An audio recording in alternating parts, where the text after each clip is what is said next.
Pernahkah kalian bertanya-tanya, siapa yang memegang kendali dunia 1000 bahkan 2000 tahun yang lalu? Jauh sebelum negara-negara modern yang kita kenal sekarang ada, dunia dikuasai oleh kerajaan-kerajaan dan kekaisaran-kekaisaran raksasa yang kekuatannya tak tertandingi pada masanya. Hari ini, kita akan melakukan perjalanan epik melintasi waktu, dari abad pertama hingga abad ke-10, untuk mengungkap siapa saja penguasa dunia di setiap abadnya. Siapkan diri kalian, karena ini akan menjadi petualangan sejarah yang seru. Mari kita mulai perjalanan kita di abad pertama Masehi. Di era ini, tidak ada yang bisa menyangkal dominasi Kekaisaran Romawi. Terbentang dari Britania di barat hingga Mesopotamia di timur, Roma adalah pusat peradaban, hukum, dan kekuatan militer. Di bawah kaisar-kaisar seperti Augustus dan Trajan, Roma mengalami masa keemasan yang dikenal sebagai Pax Romana, atau kedamaian Romawi. Legiun-legiun mereka yang disiplin adalah kekuatan militer paling ditakuti, sementara jaringan jalan, akuadok, dan arsitektur megah seperti Koloseum menunjukkan kemajuan teknologi dan budaya mereka yang luar biasa. Di belahan dunia lain, dinasti Han di Tiongkok juga merupakan kekuatan besar, tetapi secara global, pengaruh dan jangkauan Romawi pada abad pertama benar-benar tak ada duanya. Memasuki abad kedua, dominasi Romawi masih terus berlanjut. Kekaisaran ini mencapai puncak kejayaan teritorialnya di bawah Kaisar Trajan pada awal abad ini. Meskipun begitu, di sisi lain dunia, sebuah kekuatan baru mulai menunjukkan taringnya. Dinasti Han di Tiongkok, meskipun mulai menunjukkan tanda-tanda pelemahan internal, tetap menjadi pusat kekuatan, budaya, dan inovasi yang luar biasa di Asia Timur. Mereka adalah raksasa yang seimbang dengan Romawi, menguasai wilayah yang luas dan populasi yang besar.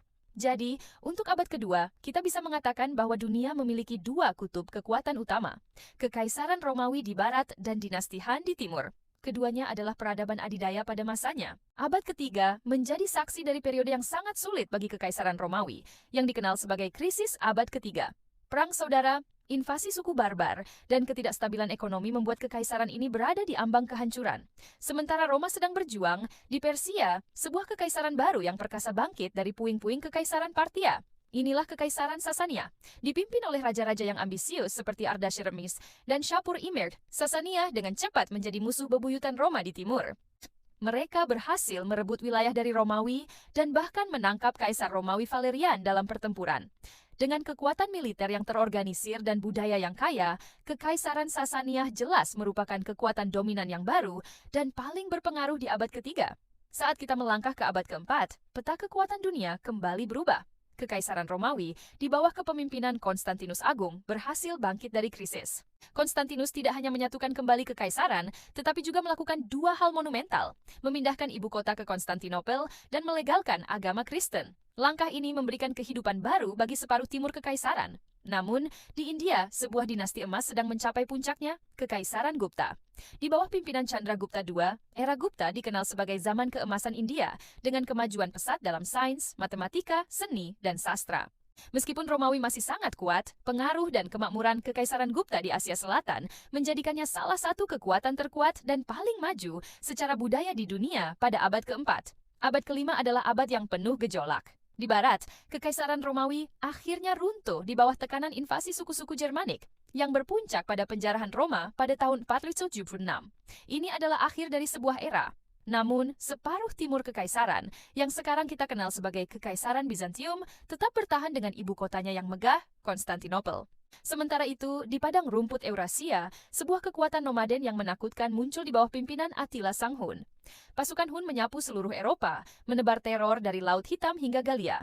Meskipun kerajaannya tidak bertahan lama setelah kematiannya, pada puncak kekuasaannya, Attila dan Kekaisaran Hun adalah kekuatan militer yang paling ditakuti di planet ini, membuat kekaisaran-kekaisaran besar seperti Romawi Timur dan Barat harus membayar upeti untuk menghindari kehancuran.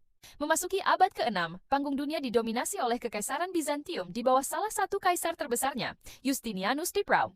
Berambisi untuk memulihkan kejayaan Roma, Justinianus melancarkan kampanye militer besar-besaran dan berhasil menaklukkan kembali Italia, Afrika Utara, dan sebagian Spanyol. Di samping penaklukan militernya, warisan terbesarnya adalah kodifikasi hukum Romawi yang dikenal sebagai Corpus Juris Civilis, yang menjadi dasar sistem hukum banyak negara modern. Dengan kekuatan militer, kekayaan, dan pengaruh budayanya yang luar biasa, Kekaisaran Bizantium di bawah Justinianus tidak diragukan lagi adalah negara adidaya terkuat di abad ke-6.